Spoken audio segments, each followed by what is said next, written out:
स्वागत है दोस्तों। आज के इस प्रैक्टिस सेट में हम उपन्यास और कहानियों से जुड़े हुए महत्वपूर्ण प्रश्नों को देखेंगे और इनके बारे में महत्वपूर्ण जो तथ्य हैं, साथ में एक प्रश्न के बहाने कई प्रश्नों की श्रृंखला में हम उन्हें भी देखेंगे। तो चैनल को सब्सक्राइब कर लीजिएगा, वीडियो को लाइक कर दीजिए और हमारे व्हाट्सएप और टेलीग्राम चैनल का लिंक आपको डिस्क्रिप्शन बॉक्स में मिल जाएगा, उसे ज्वाइन कर लें। पहला प्रश्न है, निम्नलिखित में से किस उपन्यासकार के उपन्यासों पर जादुई यथार्थवाद का प्रभाव है? जादुई यथार्थवाद का प्रभाव किस पर है? ऑप्शन राजेंद्र यादव, धर्मवीर भारती, अज्ञेय, मनोहर श्याम जोशी। तो बताएं इसका सही उत्तर क्या होगा? इसका सही उत्तर होगा मनोहर श्याम जोशी।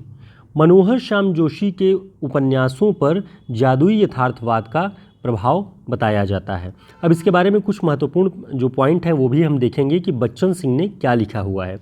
बच्चन सिंह ने अपनी पुस्तक में लिखा कि मनोहर श्याम जोशी के उपन्यासों कुरकुर स्वाहा और कसब, इन दो उपन्यासों के नाम ध्यान रखें, इन पर जादुई यथार्थवाद का प्रभाव है। किस पर? कुरकुर स्वाहा और कसब पर। जोशी जी इन्हें गप बाइस्कोप कहते हैं। जो ये जादुई यथार्थवाद की जो कहानियाँ और उपन्यास होते हैं, इन्हें जोशी जी ने गप बाइस्कोप कहा। गप वह है जो झूठ होकर भी अपने तह में सत्य को धारण किए हुए रहता है। कभी कभी आपने सुना होगा कि बहुत जो ज़्यादा बोलता है, जो मनगढ़ंत कहानियाँ बताता है या मनगढ़ंत घटनाएं बताता है, उसके बारे में लोग कहते हैं अरे वो गप हाँकता है। तो गप का मतलब यह है कि वो झूठ का फ्रेम होता है, लेकिन कहानीकार उसकी तह में सत्य को धारण किए रहता है। अब आपको बताना है कि जादुई यथार्थवाद का प्रवर्तक कौन है, क्योंकि पाश्चात्य काव्यशास्त्र वगैरह में ये प्रश्न आता है कि जादुई यथार्थवाद का प्रवर्तक कौन है। तो इसका सही उत्तर जिसे पता हो आप लोग कमेंट करके ज़रूर बताएं, हम अगली क्लास में इसका उत्तर आपको बताएंगे। अगला प्रश्न है, निम्न में से कौन सा रचनाकार मार्क्सवादी है? दूसरा प्रश्न है, कौन सा रचनाकार मार्क्सवादी है, आपको पहचानना है। ऑप्शन अज्ञेय, राहुल सांकृत्यायन, यशपाल, धर्मवीर भारती। तो इसका सही उत्तर क्या होगा? इसका सही उत्तर है यशपाल। यशपाल मार्क्सवादी रचनाकार हैं। ठीक, बाकी अज्ञेय के बारे में आप जानते हैं, अस्तित्ववादी हैं। धर्मवीर भारती के बारे में हमने बताया था एक क्लास में अपने, आप शॉर्ट्स में भी जाके देखेंगे कि परिमल नामक जो साहित्यिक संस्था थी उसकी स्थापना धर्मवीर भारती और इनके कुछ साथियों ने की, और इसकी जो स्थापना थी वो प्रगतिशील आंदोलन के विरोध में थी। प्रगतिशील आंदोलन के केंद्र में मार्क्सवाद होता है और इन सब धारणाओं के खिलाफ थे धर्मवीर भारती जी, तो धर्मवीर भारती भी नहीं हो सकते हैं, इसलिए यशपाल इसका सही उत्तर है। डॉक्टर बच्चन सिंह क्या लिखते हैं? बच्चन सिंह लिखते हैं कि यशपाल विचारों में मार्क्सवादी हैं। उनकी दृष्टि में साहित्य साधन है, साहित्य साधन है, साध्य नहीं, सॉरी टाइपिंग मिस्टेक है, साहित्य साधन है, साध्य नहीं।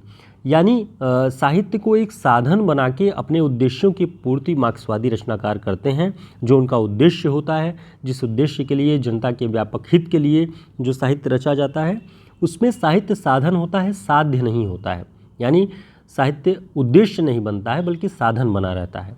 मार्क्स का प्रभाव तो है ही उन पर, फ्रायड का भी कम प्रभाव नहीं है। ये बात बच्चन सिंह अपने हिंदी साहित्य के दूसरा इतिहास में लिखते हैं यशपाल के बारे में।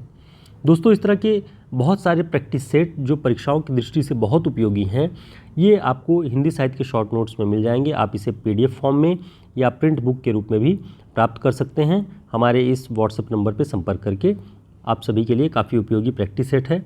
काफ़ी लोगों ने लिया, बड़ी सराहना की, आप सभी का धन्यवाद। अगला प्रश्न है, पठार का धीरज, पुलिस की सीटी और जयदोल कहानियों के लेखक कौन हैं?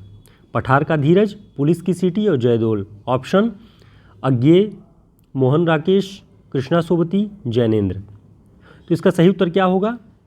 इसका सही उत्तर होगा अज्ञेय। पठार का धीरज, पुलिस की सीटी, जयदोल अज्ञेय की कहानियां हैं। अगला प्रश्न है, गांव की मिट्टी की महक और लोगों के जीवन का चित्र खींचने वाले कहानीकार का नाम क्या है? ऐसा कहानीकार जिसकी कहानियों में गांव की मिट्टी की महक हो और वहाँ के लोगों के जीवन का चित्र खींचा गया हो, वो कहानीकार कौन है? ऑप्शन असगर वजाहत, अब्दुल बिस्मिल्लाह, मार्कंडेय, अज्ञेय। तो इसका जो सही उत्तर है इन चारों नामों में से मार्कंडेय। बच्चन सिंह क्या लिखते हैं इनके बारे में? वो लिखते हैं कि मार्कंडेय के पास गांव के खेतों, खलिहानों और मेड़ों पर उगने वाले मुहावरे हैं। इम्पॉर्टेंट बात है मार्कंडेय जी के बारे में, ध्यान रखिएगा। मार्कंडेय के पास गांव के खेतों, खलिहानों और मेड़ों पर उगने वाले मुहावरे हैं। इनका प्रयोग उन्हें प्रेमचंद की परंपरा में आने वाले कहानीकार सिद्ध करता है।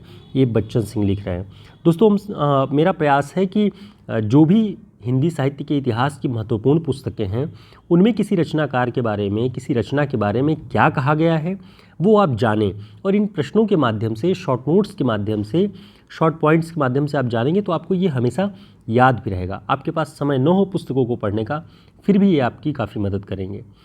अब गांव की मिट्टी की महक और वहाँ के लोगों का चित्र खींचने वालों में और किसका नाम आता है? शिव प्रसाद सिंह जी का भी आता है और रेणु का भी नाम आता है। इसे भी ध्यान रखिएगा। अगला प्रश्न है, बदबू कहानी के लेखक कौन है? बदबू कहानी के लेखक कौन है? ऑप्शन मनोहर श्याम जोशी, शेखर जोशी, मार्कंडेय, हरिशंकर परशाई। तो इसका सही उत्तर क्या होगा? इसका सही उत्तर है शेखर जोशी। शेखर जोशी की ये बहुत प्रसिद्ध कहानी है बदबू, और आप इसे ज़रूर पढ़ें नेट से, गूगल से सर्च करके। ये कहानी बहुत अच्छी है और बहुत प्रासंगिक कहानी है। ये परीक्षाओं में कई बार पूछी भी गई है, तो इसे ध्यान रखिएगा। दोस्तों इस तरह के महत्वपूर्ण प्रश्न हम बहुत अधिक लेकर के नहीं आते, लेकिन जो भी प्रश्न हम आपको बता रहे हैं और उन प्रश्नों के बहाने कई सारे पॉइंट्स आपको बताते हैं, वो सारे पॉइंट्स आपके लिए बहुत उपयोगी हैं और ऐसे पॉइंट्स हैं जो कि आपको आम पुस्तकों में नहीं मिलेंगे। आम पुस्तकों में वही प्रश्न आपको मिलेंगे जो परीक्षाओं में रिपीटेड हैं। उसके अलावा अब जो परीक्षाओं के पैटर्न बदले हैं उसमें नए प्रश्न बन रहे हैं। नए प्रश्नों की दृष्टि से आपको तैयार रहना होगा। असिस्टेंट प्रोफेसर की परीक्षा, यूजीसी नेट और टीजीटी पीजीटी की परीक्षाओं के लिए ये बहुत महत्वपूर्ण प्रश्न होंगे और हमारा प्रयास रहेगा कि आने वाले सभी प्रैक्टिस सेटों में हम आपको ऐसे महत्वपूर्ण प्रश्नों से अवगत कराते रहें और अलग अलग विषयों की जो अवधारणात्मक समझ है उस पर भी हम क्लासेस बनाते रहेंगे। आपकी राय क्या है आप कमेंट करके ज़रूर बताइएगा। साथ ही आपको जो विषय, जो भी पॉइंट्स आपको पढ़ने हों, आपकी समझ में नहीं आता हो, आपको कठिनाई हो रही हो, तो आप कमेंट करके हमें बताएं। हमारे व्हाट्सएप नंबर पर संपर्क करके बताएं, उस पर भी हम स्पेशल क्लास लेकर के आते रहेंगे।